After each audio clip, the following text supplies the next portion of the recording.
GT Holidays, South India's #1 travel brand. You know you are special when you're with GT Holidays. Aachi royal gulab jamun packs ஒன்று வாங்கினால் ஒன்று இலவசம். பழைய நகையை கொடுத்து பை டு 11 monthsல அதே அடைக்கு புது நகையை எடுத்துக்கோங்க. எக்ஸ்ட்ராவா ₹1 தர வேண்டாம். Magic old gold exchange. Nakkheeran நேயர்களுக்கு வணக்கம். இன்று நம்முடன் கருத்துக்களை பகிர்ந்து கொள்ள இணைந்திருக்கிறார் திமுக செய்தி தொடர்பாளர் மதிவாணன் அவர்கள். வணக்கம் சார். வணக்கம். எடப்பாடி பழனிசாமி டெல்லி சென்று வந்ததுலேருந்து விமர்சனம் ஓடிட்டு இருக்கு. அவர் அந்த கார்ல கர்ச்சிப்பால முகம் மறைச்சிக்கிட்டு போனாரு அப்படின்னு சொல்லி, இந்த நிலையில அவர் சேலத்துல செய்தியாளர் சந்திக்கிறார். 2 நாளா செய்திகள் ஓடிட்டு இருக்கு. இது குறித்து தான் நான் செய்தியாளர் சந்திக்கிறேன். நான் வெளிப்படையா இந்த மத்திய உள்துறை அமைச்சரை சந்திக்க போறேன் அப்படின்னு சொல்லிட்டு தான் வெளியில வரேன். இதை ஊடகங்கள் இப்படி காமிக்குது. அரசாங்க காரில் தான் நான் உள்ள போனேன். இது எல்லாருக்கும் தெரிஞ்சது தான். துணை குடியரசுத் தலைவரை சந்திச்சு வாழ்த்து தெரிவித்தேன். அதே போல மத்திய உள்துறை அமைச்சரை சந்திச்சு பேசிட்டு வரேன், சொல்லிட்டு தான் போறேன். மறைக்கிறதுக்கு இதுல என்ன வேண்டி இருக்கு? இல்ல, ஒரு விஷயத்த ஒருத்தருடைய செயல்பாடுல இருந்து நம்ம பிரிச்சு பார்க்கணும் சார். ஒரு பக்கம் செங்கோட்டையனுடைய பத்திரிகையாளர் சந்திப்பு, அதன் தொடர்ச்சியா எடப்பாடி பழனிசாமி தன்னுடைய சுற்றுப்பயணத்தை நிறுத்திட்டு போய் நான் சிபி ராதாகிருஷ்ணன் போய் பார்க்க போறேன், நான் வாழ்த்து சொல்ல போறேன் அப்படின்னு போற நிகழ்வா இருக்கட்டும். அவர் இங்கிருந்து போகும்போது அவர் சொன்னது என்னன்னா, சிபி ராதாகிருஷ்ணனுக்கு நாங்க வாழ்த்து சொல்ல போறோம் அப்படின்னு தான் போனாரு. அதுக்கப்புறம் அமித்ஷா அவர் போய் பாக்குறாரு. ஒரு விஷயம் நல்லா தெளிவா புரிஞ்சுக்கணுங்களேன். அதிமுகவுடைய பொதுச் செயலரா இருக்கிறவரு யாரை வேணா பார்க்கட்டும், எங்க வேணா போட்டோம். ஆனா மக்களால் தேர்ந்தெடுக்கப்பட்ட ஒரு எதிர்கட்சி தலைவர் தன்னுடைய செயல்பாடு சற்றாவது கொஞ்சமாவது சிந்திச்சு பேசணும். தன்னுடைய செயல்பாடு எந்த மாதிரியான இருக்கு, தான் ஒரு அடிமைன்றதையே முழு நேரமா வாழ்ந்துருந்தா எப்படி அது அப்படின்னு மக்கள் யோசிப்பாங்கல்ல. நீங்க இந்த கட்சிக்கு அம்மையார் ஜெயலலிதா இருந்த காலகட்டங்கள் பாத்தீங்கன்னா, அது வாஜ்பாயாக இருந்தாலும் சரி, அத்வானியா இருந்தாலும் சரி, இல்ல யாரா இருந்தாலும் சரி, பிஜேபி லீடர்கள் எல்லாரும் அந்த அம்மையார் வீட்டு வாசல்ல தான் போய் நின்னுந்தாங்களே தவிர இவங்க இருந்து யாரும் போய் அங்க வாசல்ல நிக்கல. ஆனா இன்னைக்கு செங்கோட்டையன் போய் பாக்குறாரு, எடப்பாடி பழனிசாமி பாக்குறாரு, யாரு வேணா போய் பாருங்க. ஆனா இந்த மாநிலத்துடைய எதிர்கட்சி தலைவர் எப்படி செயல்படணும்ன்ற ஒரு கேள்வி இருக்குல்ல, அந்த கேள்விக்கு பதில் தான் எடப்பாடி பழனிசாமி சொல்றாங்களே தவிர அவர் யாரை பார்த்தா எங்களுக்கு என்ன சார் இருக்கு. நாகரிகமா பத்திரிகையாளர் சந்திப்பை பத்தி கேட்கும் போது அவர் சரியான ஒரு பதில் சொல்லணும். ஆனா அவர் அந்த பதில் அவர் சொல்ல தயாராவே இல்லை. பத்திரிகையாளர் ஒண்ணு கேட்கிறாங்க, பதில் ஒண்ணு சொல்றாரு. அங்க நீங்க அவருடைய முரண்பாடு தெளிவா தெரியுது. அப்ப அவருக்கு என்னன்னா, பத்திரிகையாளர் சந்திக்கிறதுக்கே அவர் சங்கடப்படுறாரு. ஏன்னா தன்னுடைய அடிமைத்தனம், தன்னுடைய கையாளாகாதத்தனம் வெளிப்படையா தமிழ்நாட்டு மக்களுக்கு தெரிஞ்சிடுச்சு. தெரிஞ்சதுனால அவர் அது பதட்டத்துல அப்படி பேசுறாரு. அதிமுகவை பத்தி பேச, என்னை பற்றி பேச எதுவும் இல்லாததால் இது போன்ற விஷயங்களை கையில் எடுக்கிறாங்க, வேதனையா இருக்கு அப்படிங்கிறாரு. இல்ல, நாங்க திரும்பவும் சொல்றேன், நாங்க அதிமுகவை பத்தி பேசுறது இடத்துல நாங்க தயாரா இல்ல. எங்களுக்கே அதிமுக பத்தி நாங்க பேசணும். இந்த மாநிலத்துடைய எதிர்கட்சி தலைவர் சார், அவரு தமிழ்நாட்டுடைய எதிர்கட்சி தலைவரா இருந்துகிட்டு என்ன பத்தி பேசுறாங்கன்னா நீங்க பேசத்தானே செய்வாங்க சார். கூவத்தூர் ரெசார்ட்ல என்ன வேணா நடந்திருக்கட்டும் சார், நீங்க யாரு காலு கீழே விழுந்து வேணா பதவிக்கு வந்துருங்க சார். இன்னைக்கு நீங்க பதவிக்கு எல்லாருக்கும் துரோகம் பண்ணி, எல்லாருடைய முதுகுல குத்தி, ஓ பன்னீர்செல்வத்துடைய முதுகுல குத்தி, டிடிவி தினகரனுக்கு முதுகுல குத்தி, சசிகலாவுக்கு துரோகம் பண்ணி எல்லாருக்கும் பண்ணுங்க சார். தமிழ்நாட்டு மக்களுக்கு, இந்திய மக்களுக்கு எப்படி பண்ணுவீங்க? சிறுபான்மை மக்களுக்கு துரோகம் பண்றீங்க. ஒட்டுமொத்த துரோகத்தை மறு உருவமா எடப்பாடி பழனிசாமி இருக்காரு சார். வரலாறு கூட பார்த்திருக்க முடியாது சார். முதலமைச்சர் ஸ்டாலின் என்ன அடிக்கடி விமர்சனம் செய்கிறாரு. அவர் எதிர்கட்சி தலைவராக இருந்த போது எப்படி நடந்து கொண்டார் என்பது எல்லாருக்கும் தெரியும். யாரை விமர்சிச்சாருன்னு தெரியும். அதே ஆளுங்கட்சியா வந்ததுக்கு அப்புறம் யாரை விமர்சிச்சாங்களோ அவங்கள ரத்தன கம்பளம் போட்டு வரவேற்கிறாங்க. யாருக்கு எதிராக கருப்பு பலூன் விட்டாங்களோ அவர் வரும்போது இப்ப வெள்ளை கொடையை பிடிக்கிறாங்க. இந்த மாதிரி இரட்டை நிலைப்பாடு கொண்டதுதான் திமுக அப்படிங்கிறாரு. இல்ல, நீங்க ஒரு விஷயத்த நான் திரும்பவும் சொல்றேன்னு, ஒரு அரசியல் கட்சியோட செயல்பாடுனா என்ன, ஒரு அரசாங்கத்துடைய செயல்பாடுனா என்னன்ட்டு முதல்ல எடப்பாடி பழனிசாமிக்கு தெரிஞ்சதுன்னா இந்த மாதிரி பேச மாட்டார். அவர் எல்லாமே அடிமைத்தனமா காலில் விழுந்து பதவிக்கு வந்துடலாம், காலில் விழுந்து எல்லாத்தையும் நடத்தலாம்னு நினைக்கிறாரு. ஒரு அரசியல் கட்சியா, தமிழ்நாட்டுடைய எதிர்கட்சியா திராவிட முன்னேற்ற கழகத்துடைய செயல்பாடு எப்படி இருந்தது, தளபதி முத்துவேல் கருணாநிதி ஸ்டாலினுடைய நிர்வாக திறமை எப்படி இருந்ததுன்னு பாருங்க. அதுவே ஒரு ஆளுங்கட்சியா வரும்போது அவங்களுடைய நிர்வாக திறமைன்றதை பார்க்கணும். நீங்க எதிர்கட்சியா இருக்கும்போது ஒரு இயக்கமா செயல்படுறீங்க. ஒவ்வொரு கருத்துக்கு முரண்கருத்து இருக்கோ அந்த கருத்துக்கு எதிர்ப்பு நாங்க தெரிவிக்கிறோம். ஒரு மாநில உரிமையா இருக்கட்டும், மாநில சுயாட்சியா இருக்கட்டும், இல்ல சமூக நீதியா இருக்கட்டும், சமதர்மமா இருக்கட்டும், இதுக்கெல்லாம் கேள்விக்குறியா இருக்கிற பிஜேபிய, மோடிய நாங்க கேள்வி கேட்கிறோம்.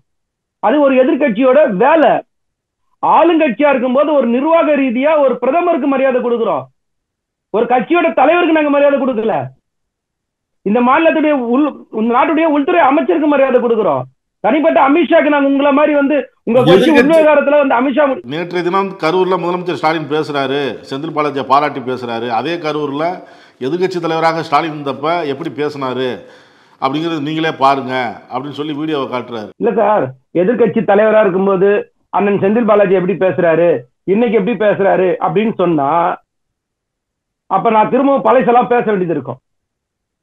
நீ எப்படி முத்துசாமி கிட்ட வந்த, செங்கோட்டையன் கிட்ட நீ எப்படி வந்த, நீ எப்படி பதவிக்கு வந்த, இன்னைக்கு செங்கோட்டையன் முதல்ல நீ எப்படி குத்துன, சசிகலா காலில் விழுந்து டேபிள் கீழே விழுந்து தவழ்ந்து ஊர்ந்து போய் பதவிக்கு வந்த, அப்ப அதெல்லாம் நாங்க பேச வேண்டியது இருக்கும்ல. டிடி விஜயநகர் எங்க அண்ணன் சொல்லிட்டு வாக்கு பை எலெக்ஷன் வந்து ஓட்டு கேட்டிய, அப்ப தெரியல உனக்கு? இப்பதான் உனக்கு எல்லாம் தெரியுதா? மரியாதையா பேசுனா மரியாதையா நாங்க பேசுவோம், மரியாதை கெட்டு பேசுன நாங்க வேற மாதிரி பேசுவோம். ஒரு நிமிஷம் உங்களால தாக்கு பிடிக்க முடியாது. முன்னாடி பின்னாடின்னு பேசுனா உனக்கு என்ன தகுதி இருக்கு? இன்னைக்கு அந்த கட்சியோட பொதுச் செயலரா இருக்கிற நீ யார்? நீ கூவத்தூர் ரெசார்ட்ல எல்லாரும் காலில் விழுந்து வந்த பதவிக்கு வந்த நபர் நீ. இங்க இருக்கிற முத்துவேல் கருணாநிதி ஸ்டாலின் நிர்வாகம் என்ன சார்? 50 வருஷம் உழைப்பு சார். முதலமைச்சருடைய பையனாவே இருந்தாலும் 50 வருஷம் உழைச்சிருக்காரு. பகுதி பிரதிநிதி, மாவட்ட பிரதிநிதி, பொதுக்குழு உறுப்பினர், செயற்குழு உறுப்பினர், எம்எல்ஏ, மேயர், அதுக்கப்புறம் அமைச்சர், அதுக்கப்புறம் உள்ளாட்சித்துறை அமைச்சர், துணைத் தலைவர், தலைவர், முதல்வர், இப்படி படிப்படியா வந்திருக்காரு சார். நியாயமா நாகரிகமா பேச சொல்லுங்க சார். இல்லைன்னா நாங்க அநாகரிகமா பேசணும்னா ரொம்ப வருத்தப்பட வேண்டியது இருக்கும் எடப்பாடி பழனிசாமி அவர்கள். நாங்க எதிர்கட்சி தலைவரா இருந்தா என்ன செயல்படணும்ன்றது செயல்படுறோம், ஆளுங்கட்சி முதல்வரா இருந்து என்ன செயல்படணும். எதிர்கட்சி தலைவராக ஸ்டாலின் சட்டையை கிழிச்சிட்டு வெளில வந்தாரு, அதை பத்தி சொல்லணும்னா என்ன சொல்றது? நான் நாகரிகமா பேசணும்னு எதிர்பார்க்கிறேன். எடப்பாடி பழனிசாமிக்கு மரியாதை கெட்டுட்டு சொல்லிட்டேன். அன்வான்டான வார்த்தைகள்லாம் எடப்பாடி பழனிசாமி பேச ஆரம்பிச்சாருன்னா மரியாதை கெட்டத்தனமா போயிடும். நாங்கெல்லாம் வேற மாதிரி பேசுவோம். சென்னையோட பாஷையை பத்தி உங்களுக்கு தெரியும். நான் சென்னை லாங்குவேஜ்ல பேச ஆரம்பிச்சிடும். அதுக்கப்புறம் முதல்ல உனக்கு என்னையா தகுதி இருக்கு? நீ ஏன் எங்களை முதலமைச்சரை பத்தி பேசுற? நாங்க கேட்கறது உன்னுடைய எதிர்கட்சி தலைவர் செயல்பாடை பத்தி நாங்க கேட்டுன்னு இருக்கோம். நீ ஒருமையில பேசுற. இறுதியா பேசும்பொழுது திருப்பி அதான் சொல்றாரு, குற்றச்சாட்டு திமுக மேல சொல்றாரு, நீட்டு குற்றச்சாட்டெல்லாம் சொல்றாரு. உச்சநீதிமன்றமே இது சொல்லிடுச்சு, இவங்க வந்து தேர்தல் நேரத்தில் கவர்ச்சிகரமாக இளைஞர்களையும் மாணவர்களையும் பொதுமக்களையும் ஏமாற்றிட்டு வாக்கு சேகரிக்க அந்த நீட்டு வாக்குறுதி கொடுத்தாங்க. இல்ல, இப்போ வாக்குறுதிகள் பத்தி பேசும்போது நான் என்ன சொல்றேன்னா, நாங்க எத்தனையோ முறை கேட்டிருக்கோம். உதயமின் திட்டம், உணவு பாதுகாப்பு மசோதா, நீட் மசோதா, இந்த மூன்றும் அம்மையார் உயிரோடு இருக்கிற வரைக்கும் தமிழ்நாட்டுல வந்துதா வரலையா? இந்த மூணுக்கும் ஒப்புதல் கொடுத்த நபர் யாரு? நீங்க தான் கொடுத்தீங்க. அடிமை இந்த கூட்டம் தான் கொடுத்தது. அப்ப உங்களுக்கு அந்த தகுதியே இல்ல, கேள்வி கேட்கிற தகுதியே இல்ல இந்த தமிழ்நாட்டுல. இல்ல, அவரு கேட்கறது என்னன்னா, நீட் தேர்வு ரத்து செய்யப்படும் சொல்லி வாக்கு கேட்டாங்களே, என்னாச்சுன்னு கேட்கிறாரு. நாங்க முதலமைச்சர் தெளிவா சொல்றாரு இல்ல, மாநில அரசால் செய்யக்கூடிய எல்லா விஷயத்தையும் செஞ்சிருக்கோம். இங்கெல்லாம் ஒன்றிய அரசு சம்பந்தப்பட்டு இருக்கோ அந்த மாதிரியான பிரச்சனைகள் மட்டும்தான் நிலுவையில் இருக்குதுன்னு தெளிவா சொல்லியிருக்காரு சார் முதலமைச்சர். அல்ல, அதுதான் சார், நீட் தேர்வு ரத்து செய்ய முடியாதுன்னு தெரிஞ்சும் இந்த மாதிரி போய் சொல்லியிருக்காங்கிறாரு சார். செய்ய முடியாது, முடிஞ்சும். இப்போ ஆளுநருக்கு எதிராக தீர்ப்பே கொண்டு வர முடியாதுன்னு சொன்னாங்க. குடியரசுத் தலைவருக்கு எதிராக தீர்மானமே வாங்கி வர முடியாதுன்னு சொன்னாங்க. இன்னைக்கு எப்படி சார் திமுக வாங்குச்சு அந்த சட்ட போராட்டம் நடத்தி? இன்னைக்கு எப்படி சார் கால நிர்ணயிக்கப்பட்டு இருக்கு? முடியவே முடியாதுன்னு சொன்னாங்களே இல்லையா? இதே கூட்டம் தான் சொல்லுச்சு. இந்த கூட்டம் சொன்னதை நம்ம பார்த்துதான் இல்லையா? அன்னைக்கு இப்ப எப்படி நடந்திருக்கு? பெரிய அறிவாளி மாதிரி பேசுறாரு எடப்பாடி பழனிசாமி. நான் கார்ல போனேன், 3 கார்ல மாறி போனேன், 4 கார்ல போனேன், நான் வந்து ஏழை. யாரு? ஜாக்குவார் கார்ல வரவர் ஏழையா? சொல்லுங்க. 4800 கோடி ரூபாய் டெண்டர் முறைகேடு உங்க தலைமையில நிலுவையில் இருக்க, அது நான் இல்லைன்னு சொல்ல போறீங்களா?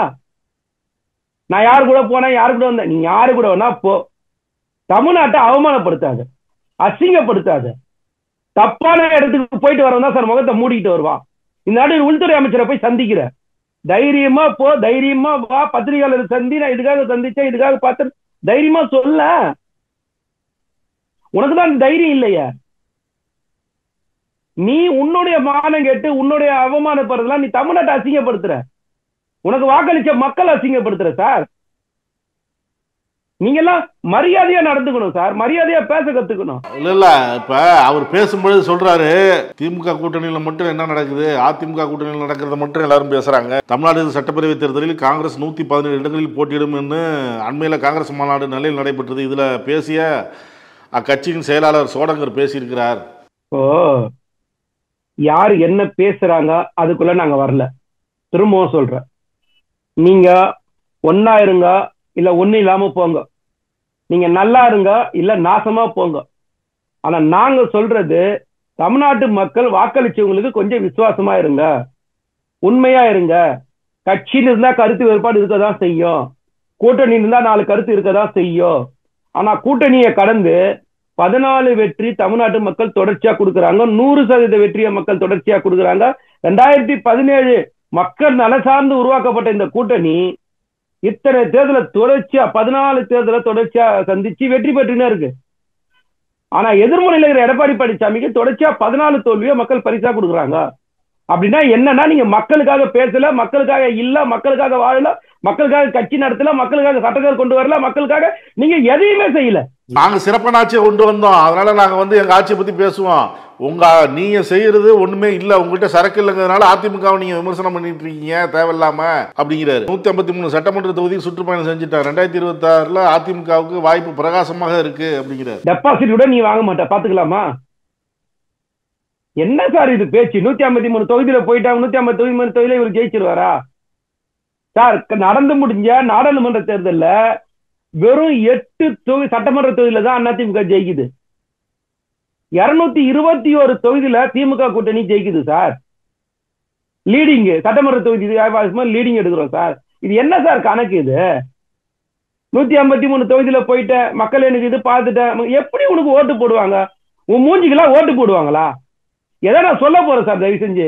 அம்மையார் ஜெயலலிதாவுக்கு 2016 ஓட்டு போட்டு அம்மையார் முகத்துக்காக நீ முதலமைச்சர் பதவியில வந்துட்டீங்க. நீங்க என்னைக்கு எடப்பாடி பழனிசாமி அந்த கட்சி முன்னிலை நிறுத்திச்சா அதுல இருந்து தோல்வி மட்டும்தான். முத்துவேல் கருணாநிதி ஸ்டாலினை என்னைக்கு நாங்க முன்னிலை நிறுத்தமோ அன்னைக்கு எங்களுக்கு வெற்றி மட்டும்தான் சார் பரிசு. மக்கள் தொடர் வெற்றி சார். ஆனா உனக்கு தொடர் தோல்வி. நீ வெறும் தோல்வியை மட்டும் சந்திச்சிருக்க எடப்பாடி சாமி இந்த மாதிரி பேசுறதுல கொஞ்சம் கூட நியாயம் இல்லை சார். முகத்தை மூட வேண்டியது ஸ்டாலின் தான் அப்படின்னு அதிமுக தலைமை ஒரு அறிக்கை வெளியிட்டு இருக்கு. அதை பாத்தீங்களா? சிறுவர் முதல் பெரியவர்கள் வரை யாருமே நடமாட முடியல, அந்த அளவுக்கு நாடு இருக்கு. முகத்தை மறைக்க வேண்டிய அவசியம் எடப்பாடி பழனிசாமி அவர்களுக்கு இல்ல, வெளிப்படையாக தெரிவிச்சுட்டு தான் அமித்ஷாவை சந்திக்கிறாரு அப்படின்னு அதிமுக தலைமையும் அறிக்கை வெளியிட்டு இருக்கு. இல்ல சார், நான் திரும்பவும் கேட்கிறேன், வெளிப்படையா சொல்லிட்டு போய் அமித்ஷாவை சந்திச்சேன்னு எப்ப சார் பிரஸ் ரிலீஸ் கொடுத்தீங்க?